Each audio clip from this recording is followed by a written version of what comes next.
The heavy mahogany door of the solicitor's office clicked shut behind me, sealing in the scent of aged paper and impending ruin, while the headline on the discarded newspaper in the lobby screamed my husband's name, alongside a photo of our wedding day.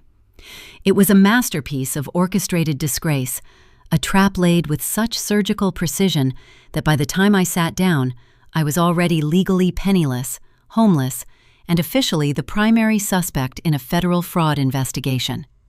My husband, the man who had promised to cherish me in health and sickness, had spent the last 3 years turning me into his human shield, meticulously funneling his illicit dealings through my name, while I was busy planning the nursery we would never fill.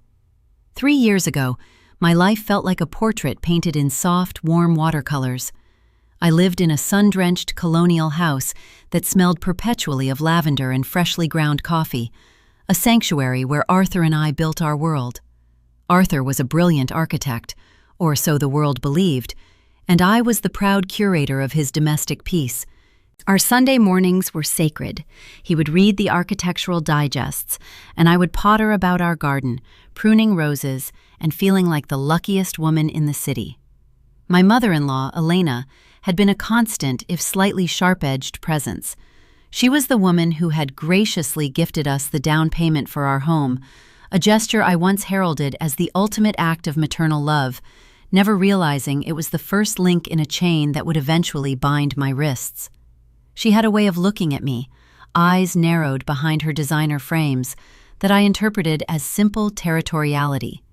She was always asking about my signature on various tax optimization documents, which Arthur would laugh off, calling it his mother's quaint obsession with financial prudence.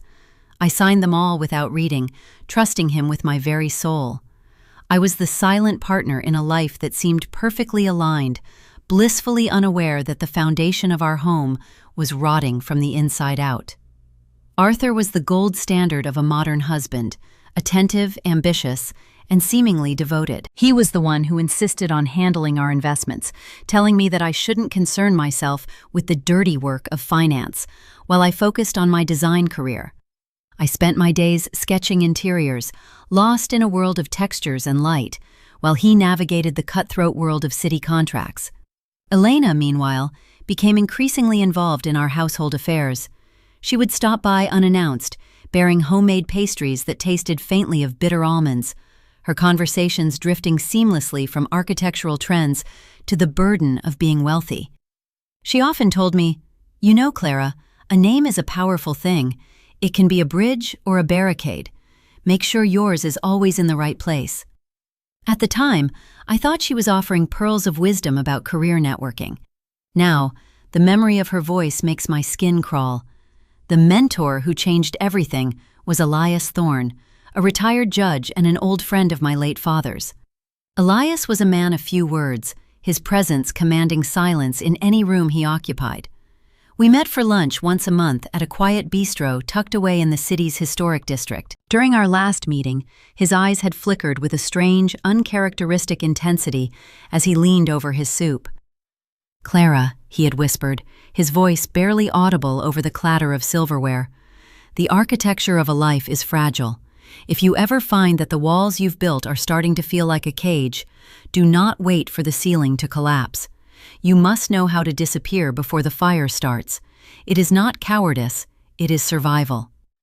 I had laughed it off then, blushing at his dramatic flair, ordering another glass of Chardonnay and telling him Arthur was the most transparent man I knew. How foolish I was to dismiss the warning of a man who spent his life studying the art of deception. The house smelled of lavender and jasmine that evening when I returned home, blissfully unaware that the last of my normal life was slipping through my fingers like fine sand. I remember Arthur hugging me from behind, his hands warm on my waist, as he whispered about a new project in the Mediterranean. I didn't see the flicker of calculation in his eyes, nor did I see the legal documents tucked into his briefcase, waiting for my signature. I was a puppet dancing on strings of gold, watching the shadows stretch across the walls, never suspecting that they were forming the shape of my own destruction. The first cracks in the facade were subtle, like the fine webbing of a spider's silk across a window pane. It began with the calls, short, clipped conversations that Arthur would take in the hallway, his voice dropping to a gravelly monotone the moment I stepped into the room. He started working late, citing bidding wars and complex structural permits, but when I asked to see the blueprints, he would simply smile, kiss my forehead, and tell me that the details were dull enough to put a statue to sleep.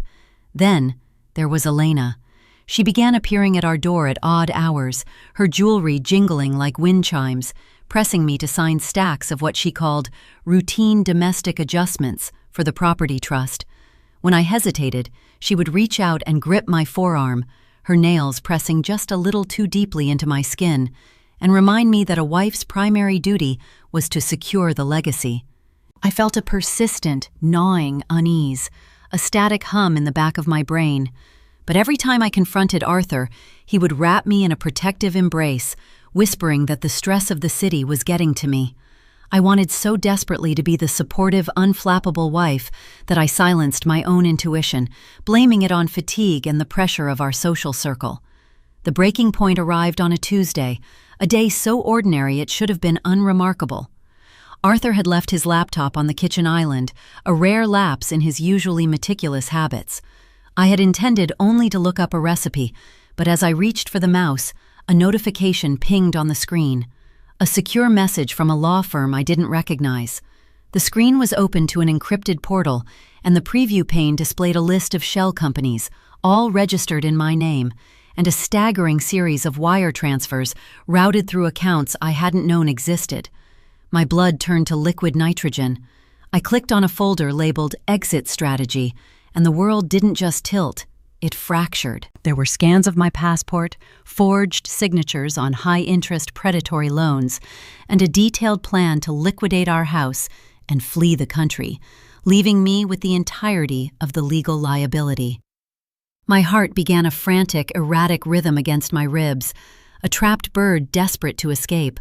I tried to stand, but my legs felt like water, and I had to grip the marble countertop to keep from sliding to the floor.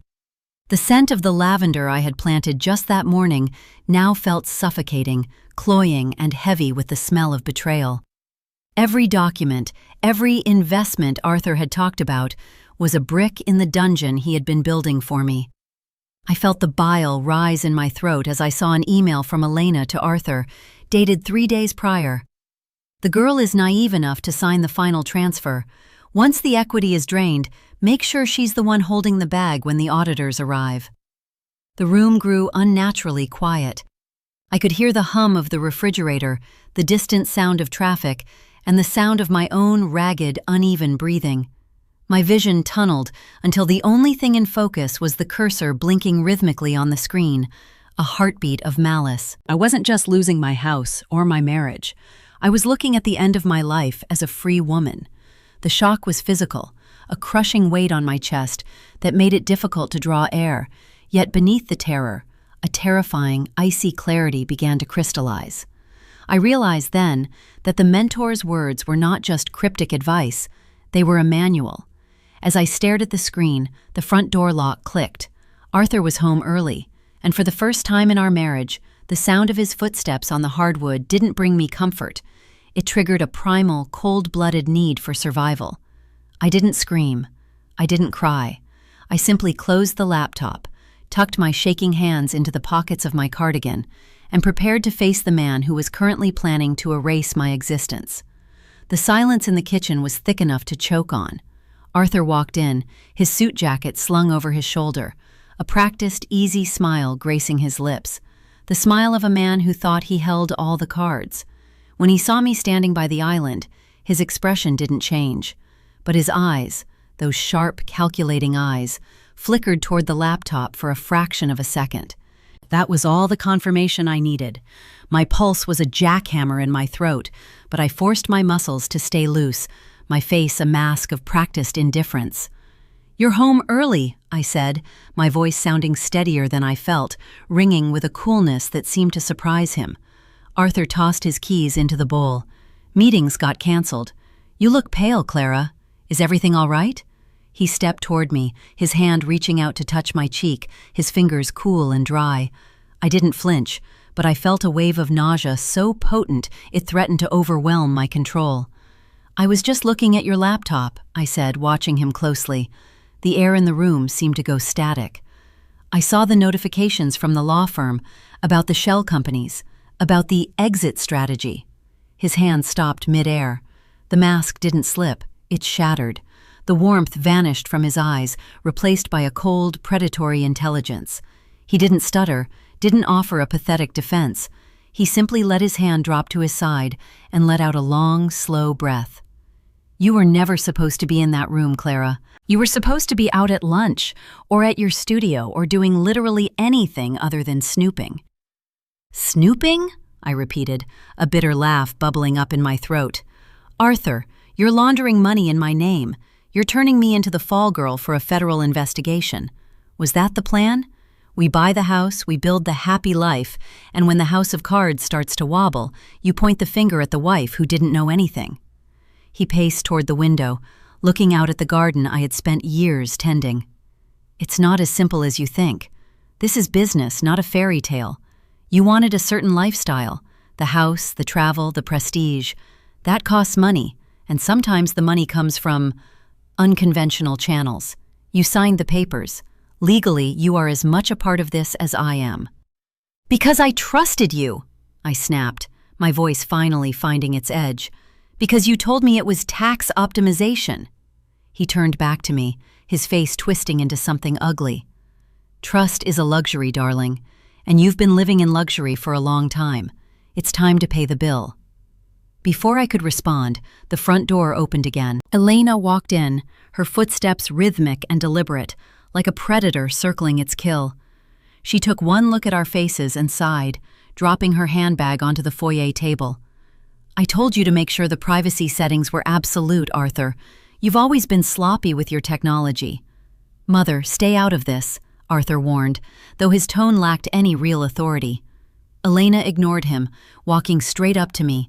She smelled of that same bitter almond scent, a perfume that now felt like a warning of impending violence. She stood inches from my face, her eyes cold and devoid of any maternal warmth. Clara, dear, you've had a lovely run. You've played the part of the devoted wife perfectly. But this is the end of the script. The bank is foreclosing on this property tomorrow morning. The authorities have been tipped off about the discrepancies in your private account. By tomorrow night, you will be the primary suspect in an embezzlement case that will keep you in a cell for a decade. I stared at her, feeling a strange, detached calm settling over me. The triptych of betrayal was complete. The husband who sold me out, the mother-in-law who orchestrated it, and the trap that had been tightening for years. You think I'm just going to roll over? I asked, my voice dropping to a whisper that echoed in the quiet kitchen. Elena laughed, a thin, brittle sound. You have no money, no connections, and your name is on every fraudulent document in this house. Who are you going to run to? Everyone thinks you're the perfect little housewife. Who's going to believe that you didn't know where the money was coming from? We've built the perfect narrative, and we've made sure your fingerprints are on every single lie. Arthur stepped up behind her, his posture relaxed again, confident that they had won. Don't make this messy, Clara. Just sign the final documents I have prepared.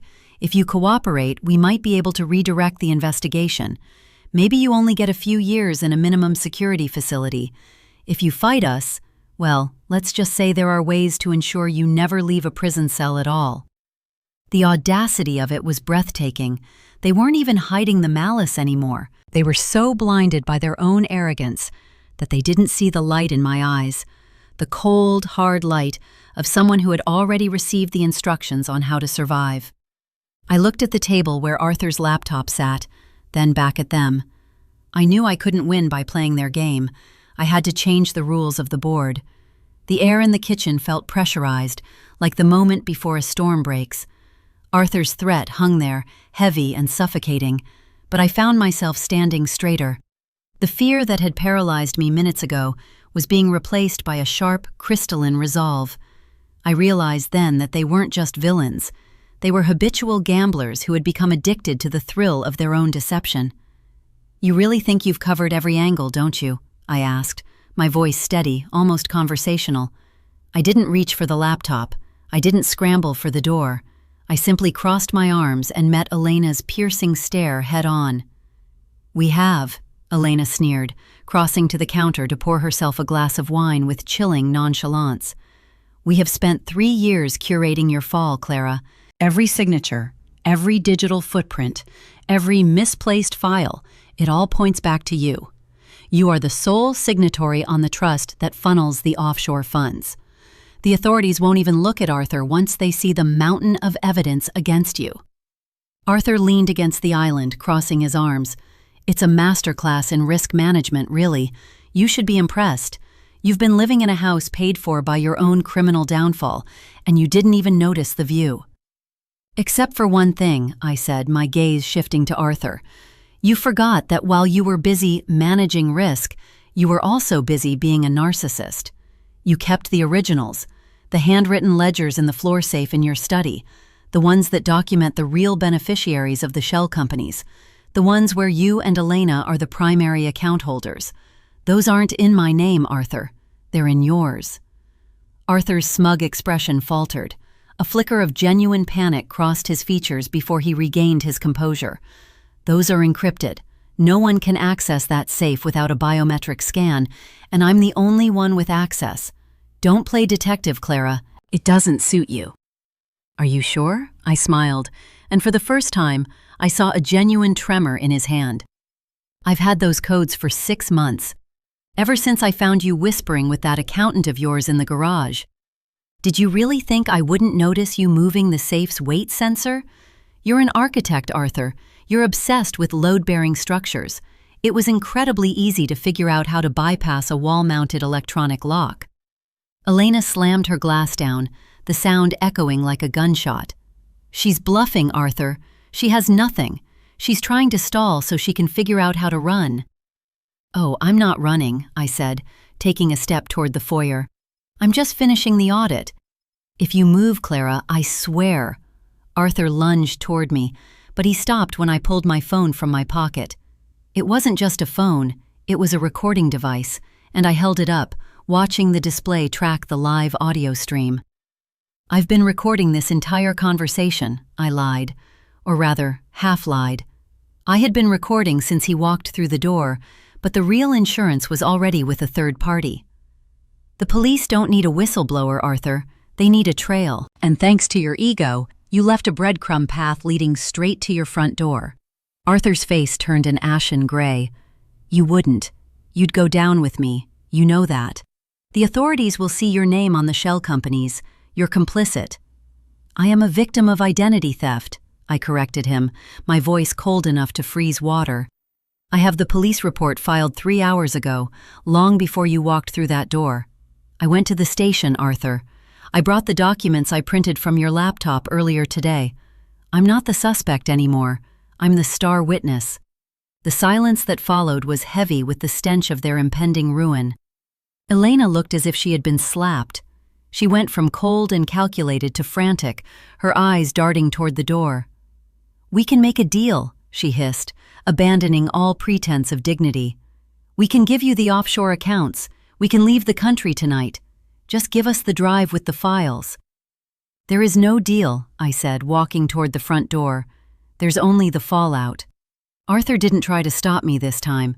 He looked diminished, a small, pathetic man trapped by his own arrogance. As I reached for the handle, I turned back to look at them one last time, the people who had tried to build their palace on the ashes of my life.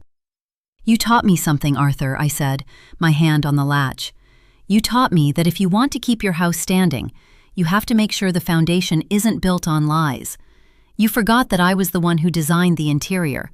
I knew exactly where all the load-bearing walls were, and I just pulled the central support." I stepped out into the crisp evening air, leaving them in the silent, suffocating house that had once been our sanctuary. Behind me, I heard the faint sound of sirens in the distance, the sound of the end. The adrenaline didn't leave my system immediately.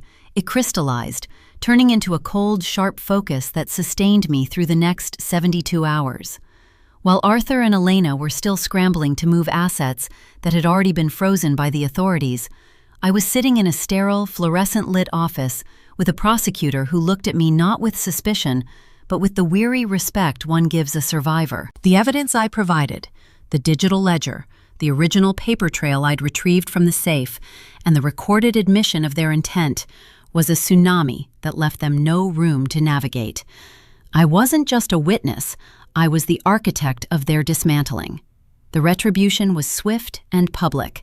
The arrest of Arthur and Elena made the headlines, their faces plastered across digital screens, stripped of the polished, high society veneers they had worn for years. When they were led out of the house in handcuffs, the flashbulbs illuminated the utter collapse of their pride. Elena, once so terrifyingly composed, looked small and hollowed out, her face a map of petty greed and desperation. Arthur didn't even look at me. He kept his head bowed, a man who had finally realized that his master class in risk had been nothing more than a blueprint for his own prison cell. They lost it all: the prestige, the capital, the influence. The legal fallout was total. Their accounts were liquidated to pay back the victims of their fraud, and the mansion was seized by the bank, standing as a silent, empty monument to their greed. The transition to my new life was quiet. I didn't seek the spotlight or chase the glory of being the whistleblower who took down a local titan of industry. I simply walked away. I changed my name, moved to a city where the air smelled of salt and rain, and found a small apartment with a view of a harbor that had no history attached to it. The initial months were a blur of lawyers, depositions, and the slow, necessary process of deconstructing the trauma. I found an unexpected ally in a forensic accountant, a man who had spent his career untangling the messes people like Arthur left behind, and together, we ensured that the final threads of their fraudulent empire were burned to ash. The final court date was a formality. Watching them being sentenced, the gravity of their actions finally meeting the weight of the law, didn't bring me joy, but it brought a profound, resonant peace. I was finally free. 6 months later, I sat on my small balcony, listening to the rhythmic thrum of the ocean. My hands were steady, my mind was clear, and for the first time in my life, the house I lived in was truly my own. I had no furniture to speak of, just a chair and a single sturdy table where I kept my sketchbooks. I wasn't designing interiors for other people's fantasies anymore. I was designing a life that was entirely mine. I took a sip of tea, the steam rising to meet the cool morning air, and thought about the woman who had lived in that sun-drenched colonial house, tethered to a man who saw her only as a liability. She wasn't gone. She was just a ghost I had finally learned to stop haunting. I realized then that I hadn't just survived a betrayal. I had survived a fire, and what remained was something far more durable than what I had been before. I looked out at the horizon, where the gray sea met a pale morning sky, and smiled to myself, feeling the strength in my own hands. The architecture of my life was no longer built on the shaky ground of someone else's expectations. I had become my own foundation, and for the first time, I knew with absolute certainty that no one would ever be able to bring the walls down again. You can spend your life trying to build a fortress, but the strongest structure is the one you build with the freedom to leave it whenever you choose.